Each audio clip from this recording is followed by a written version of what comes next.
Welcome to this IELTS listening practice test. There are 4 sections and 40 questions in total. Each recording is played only once. You'll have time to read the questions before each part and check your answers afterward. At the end, you'll get 10 minutes to transfer your answers. Get ready with a pen and paper. Now let's begin section 1.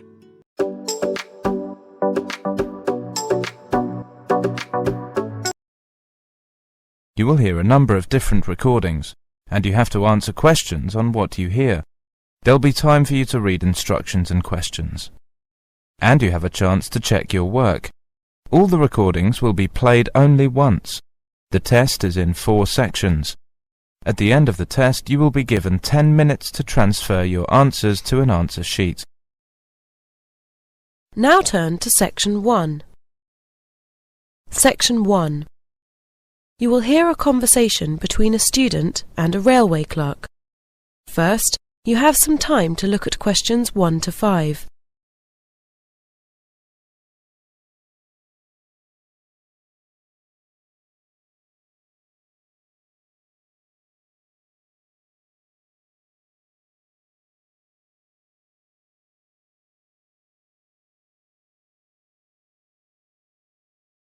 Now listen carefully and answer questions 1 to 5.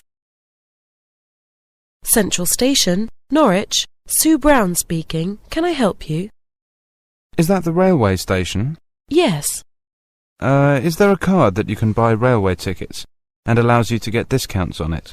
You mean a rail card? Yes, there are various types. There's the young person's rail card and the senior citizen's rail card, for example. Well, I'd like a young person's rail card, but I'm over 21.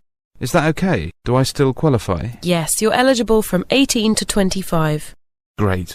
And how much does it cost? £18. Okay. And can I get it over the phone? Well, I can take your details and process it now over the phone, but you'll need to come in to collect the card. Yeah, that's fine. Okay, so I just need to take down some details. First of all, can I have your name? Stephen Crockers. Okay, so first name Stephen. Is that Stephen with a V? No, with PH. Right. And can you give me your surname again? That's Crockers. Crocker with a C? No, I'll have to spell it out for you. Krockers. Right, thank you. Now, you said you were over 21. Can I ask for your exact date of birth, please? Yes, sure, it's the 3rd of February. Yes?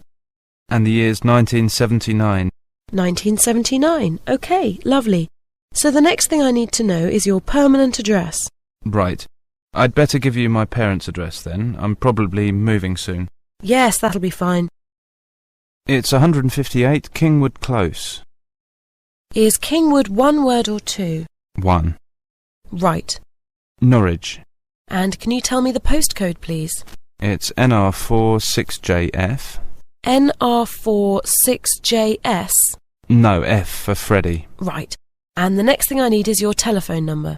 Do you mean my parents' number? Yes, the number at your permanent address. OK. It's Norwich 456 321. And are you living at that address now? No, in term time I'm in lodgings. But like I said, I might be moving soon. Never mind. Just give me the address where you're staying now. Right, it's 62 Housewalk Terrace, Wakefield. And the postcode? WF1 4NN. Right, that's fine. Before you hear the rest of the conversation, you have some time to look at questions 6 to 10.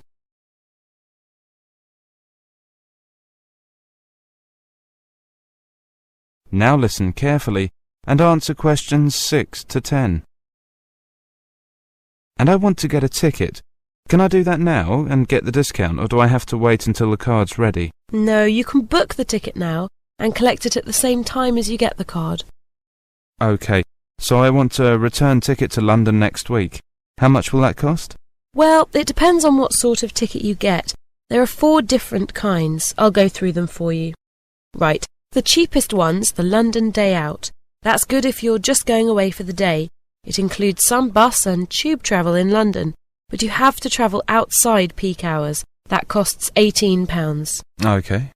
Now, the next one's called the Super Advance Return. You can travel on any train with that, but you have to book your seat one day ahead. Actually, it's better to book earlier if you can, because there's only a limited number of tickets. Okay, and how much is that? It's £23. No, that doesn't sound too bad. What about the other types of tickets? They're more expensive. There's one called the Saver, which, again, you can use on most trains outside peak hours. That's £29.30. But you don't need to buy it in advance. You can get it on the day you travel. That's a bit expensive. And finally, there's the Open ticket. And with that, you can travel on any train on any day of the week, and you don't need to book ahead. But that costs £60. £60? Right, I'll have a Super Advance. Now, I'd like to leave next Friday morning on the 8:30 train and come back on Sunday at 10 p.m. And you said that usually costs £23? That's right. So how much do I save with the rail card? You get a third off. A third off £23 is £7.66, so you'll pay £15.34. But then this time you have to pay for the rail card too. That's £15.34 plus £18, so altogether you'll have to pay £33.34. And when can I collect them? They'll be ready by Wednesday. They should be at the bookings office after about 10 a.m. Oh, I don't know if I can make it on Wednesday. You can't post them, can you? No, you have to collect your rail card in person and sign it. And I nearly forgot to tell you, you need a passport-sized photograph for it. If you don't have one, there's a machine on the station. No, I think I've got one somewhere. I needed some for my college application. I think I had one left over. Good.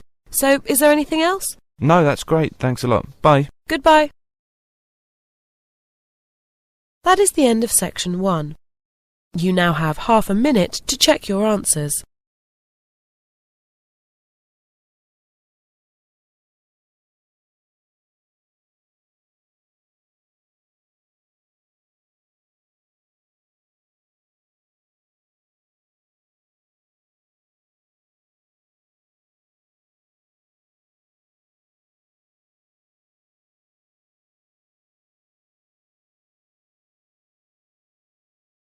Now turn to section 2.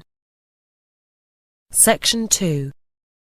You will hear a talk to new students at a university. First, you have some time to look at questions 11 to 13.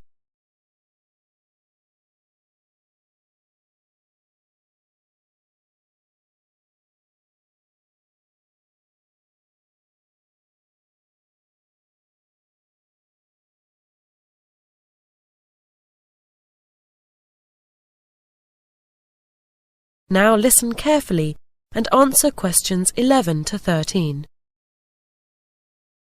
Hi, it's good to see you all here today, and what a pity the weather is so bad for your first day at university. It could at least have stayed sunny today. Now, my name is Pat Baker. I work for Student Services, and I'm going to tell you about our mentoring scheme for new students. We've had it in place for a few years now, and people starting at university for the first time in general find it a very positive experience at these meetings. What happens is this. Each of you, if you want to join the scheme, will be assigned a mentor. That is, someone who's been studying here for a year or two, and who can show you the ropes. In other words, show you how things work. Give you advice if you need it, and just generally be friendly contact for you in the university. Of course, you'll have your tutors and lecturers, who will also help you with academic problems. But this is someone more your own age, who has been through the same experience quite recently. What the mentor does is to have a group of usually 2 or 3 students, and he or she organises meetings, preferably about once every 2 weeks. We generally find that more than that is just too often. Where you chat about your problems, university life, or just about things in general, and your mentor will give you the benefit of his or her experience. If you're joining this scheme, you'll be meeting your mentor today, just after lunch. If you haven't signed up, by the way, it's not too late. Come and see me after the talk. Don't be frightened about this first meeting. It's going to be quite short, so you won't have time to tell your mentor all your difficulties. You'll just get to know each other a little bit and, most importantly, fix a time and a place for your next meeting, which you can have when you're feeling more relaxed and not so overwhelmed by the newness of it all. Before you hear the rest of the talk, you have some time to look at questions 14 to 17.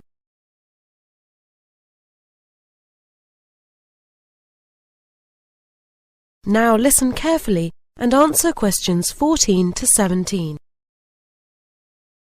Mentors, as I've said, have been through the same experience as you quite recently, so they can understand your problems. They'll be able to tell you about academic systems, which are so different at university from what you were used to at school. Also, because at university you are much more independent and you have to spend so much time studying on your own, they can suggest techniques for studying which will help you to keep up to date with your work. This university is an enormous place, so another thing which they'll be able to help with is university facilities. You know, anything from sports halls to libraries to medical services, and they can probably help you get involved in all sorts of social activities too. Parties, clubs, sports, whatever. Before you hear the rest of the talk, you have some time to look at questions 18 to 20.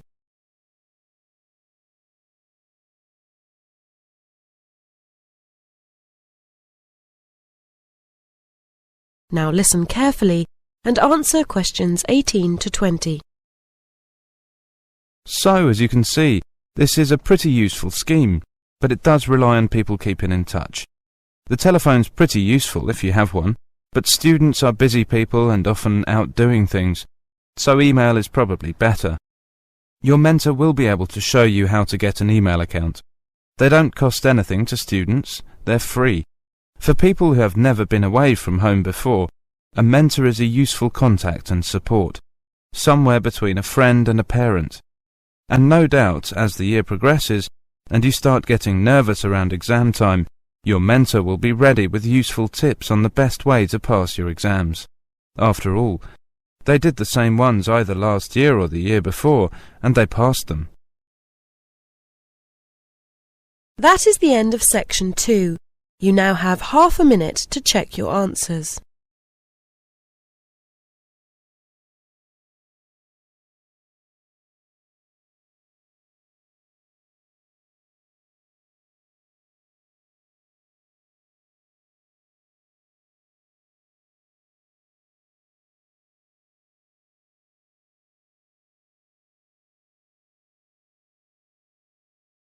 Now turn to section 3.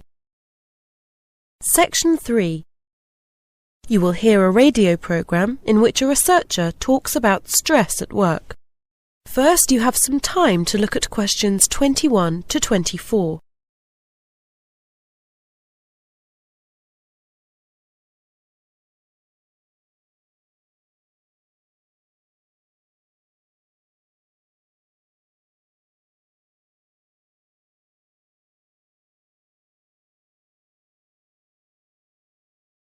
Now listen carefully and answer questions 21 to 24. And now, after that old favorite from the course entitled I Never Loved You Anyway, we have Dr. Greenhill to talk to us today about stress in the workplace. Is it getting worse, Dr. Greenhill? I'm not sure whether it's getting worse or just that more people are talking about it. Certainly more people are complaining about it. I've just completed a study of 5,000 workers from 20 different countries, and I've taken a multicultural approach to the subject. And what have you found? That, broadly speaking, the causes of stress are similar all over the world. For example, Raymond from Mexico City says that society measures people by individual success. But, he says, increasingly work is organized in teams. This means there is a conflict between personal goals and the need to cooperate with one's colleagues. He finds this an acute source of stress, actually. Then there's Kikuko, from Osaka, Japan, who says she's under a lot of stress because the company she's worked for 30 years is in difficulties. She says it's because her bosses made a number of bad decisions. But really what worries her most is that she might lose her job. She's in her 50s, and at that age, it's not easy to find another one. She says that she also feels overworked, and that's getting her stressed out too. Well, then there's Boris from Odessa in the Ukraine. He puts overwork at the top of his list of stressors. Then there are other factors. Both he and his wife have full-time jobs, so that when they get home, they don't get to relax much either. I guess that's a problem most of us can relate to. We always hear about computers, email, and cell phones as things which get people tearing their hair out. Is this true? In many cases, yes, but not so much as you might think. Only 15% of respondents give this as their main cause. Etienne, from Quebec, Canada, is one, though he also mentions change and the feeling of being a victim of circumstances beyond his control. Other people talk about the amount of work which comes with continual change as being more stressing than new technologies themselves. People feel they lack stability in their working life. But we must remember that in many places it's really lack of new technology that puts people under most pressure. Take Nagwa from Sohag in Egypt, for example. She says that for her the main source of stress was working in noisy, hot, unventilated conditions day out and with no end in sight. So it seems we can't win either way. Before you hear the rest of the program, you have some time to look at questions 25 to 30.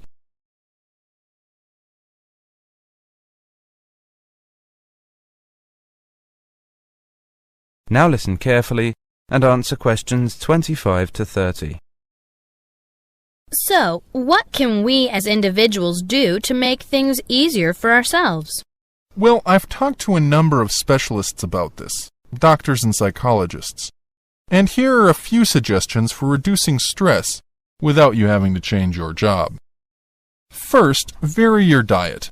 Fish, pasta, vegetables, fruit, and so on. Try not to live off sandwiches and fast food. A balanced diet, in other words. Also, we tend to drink too much coffee.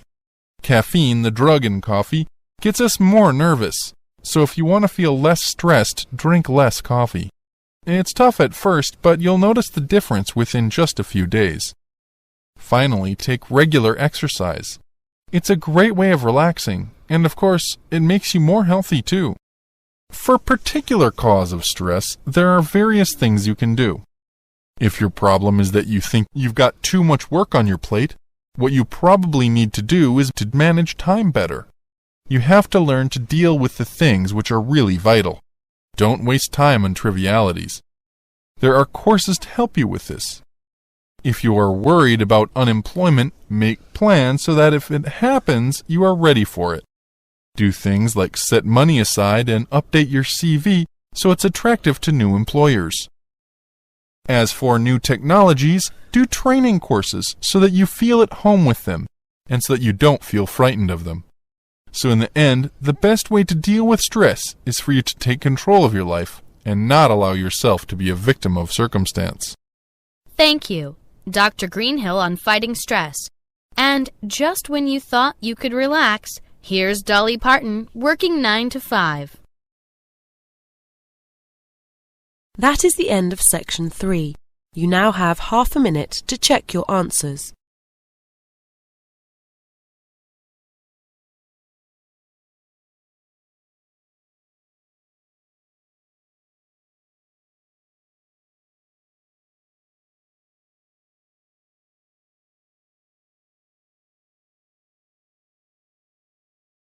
Now turn to section 4.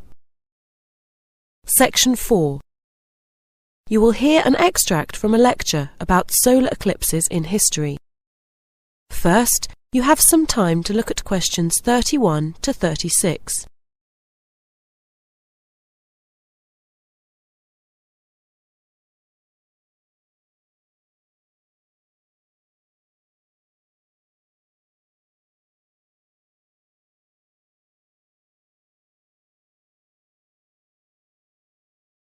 Now listen carefully and answer questions 31 to 36. Good evening and welcome to this month's Observatory Club lecture. I'm Donald Mackey and I'm here to talk to you about the solar eclipse in history. 1,000 years ago, a total eclipse of the sun was a terrifying religious experience. But these days an eclipse is more likely to be viewed as a tourist attraction than as a scientific or spiritual event. People will literally travel miles to be in the right place at the right time to get the best view of their eclipse. Well, what exactly causes a solar eclipse? When the world goes dark for a few minutes in the middle of the day. Scientifically speaking, the dark spot itself is easy to explain. It is the shadow of the moon streaking across a different and, to all intents and purposes, a seemingly random part of the globe. In the past, people often interpreted an eclipse as a danger signal heralding disaster, and in fact, the Chinese were so disturbed by these events that they included among their gods whose job was to prevent eclipses. But whether or not you are superstitious or take a purely scientific view, our earthly eclipses are special in 3 different ways. Firstly, there can be no doubt that they are very beautiful. It's as if a deep blue curtain has fallen over the daytime sky as the sun becomes a black void surrounded by the glow of its outer atmosphere. But beyond this, total eclipses possess a second, more compelling beauty in the eyes of us scientists, for they offer a unique opportunity for research. Only during an eclipse can we study the corona and other dim things that are normally lost in the sun's glare. And thirdly, they are rare. Even though an eclipse of the sun occurs somewhere on Earth, if you sit in your garden and wait, it will take 375 years on average for one to come to you. If the moon were any larger, eclipses would become a monthly bore. If it was smaller, they simply would not be possible.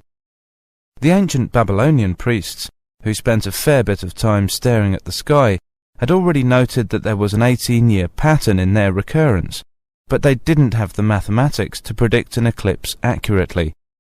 It was Edmund Halley, the English astronomer, who knew his maths well enough to predict the return of the comet, which incidentally bears his name. Before you hear the rest of the lecture, you have some time to look at questions 37 to 40.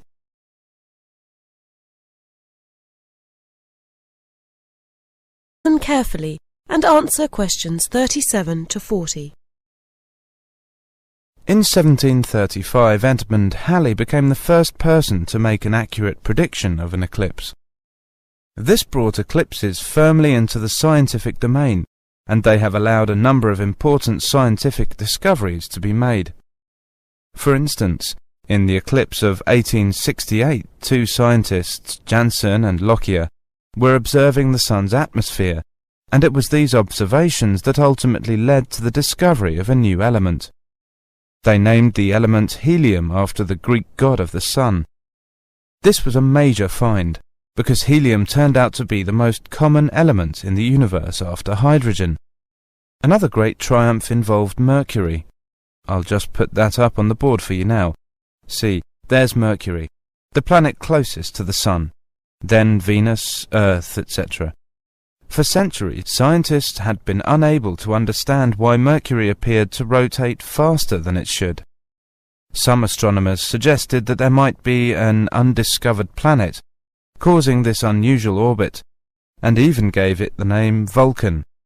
During the eclipse of 1878, an American astronomer, James Watson, thought he had spotted this so-called lost planet. But alas for him, he was later obliged to admit that he had been wrong about Vulcan and withdrew his claim. Then Albert Einstein came on the scene. Einstein suggested that rather than being wrong about the number of planets, astronomers were actually wrong about gravity. Einstein's theory of relativity, for which he is so famous, disagreed with Newton's law of gravity in just the right way to explain Mercury's odd orbit. He also realized that a definitive test would be possible during the total eclipse of 1919, and this is indeed when the theory was finally proved correct. So there you have several examples of how eclipses have helped to increase our understanding of the universe. And now let's move on to the social. That is the end of section 4. You now have half a minute to check your answers.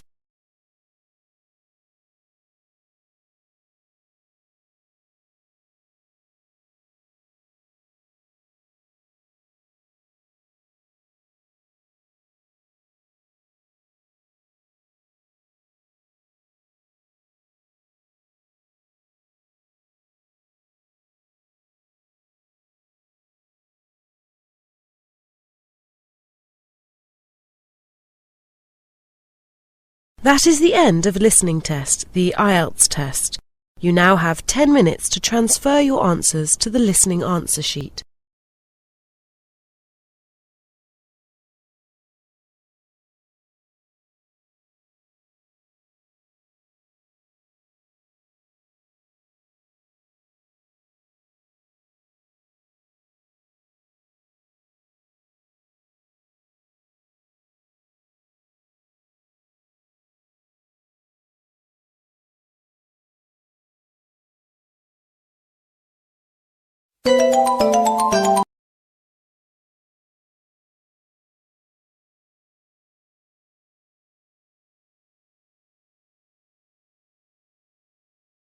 That is the end of the listening section. You now have 2 minutes to review your answers before the test automatically moves on to the next section. Please take this time to check your answers carefully. Make sure all your responses are recorded in the correct places, and review your spelling, grammar, and formatting. Once the time is up, the system will take you directly to the reading section. Please remain seated and stay focused. The next section will begin shortly.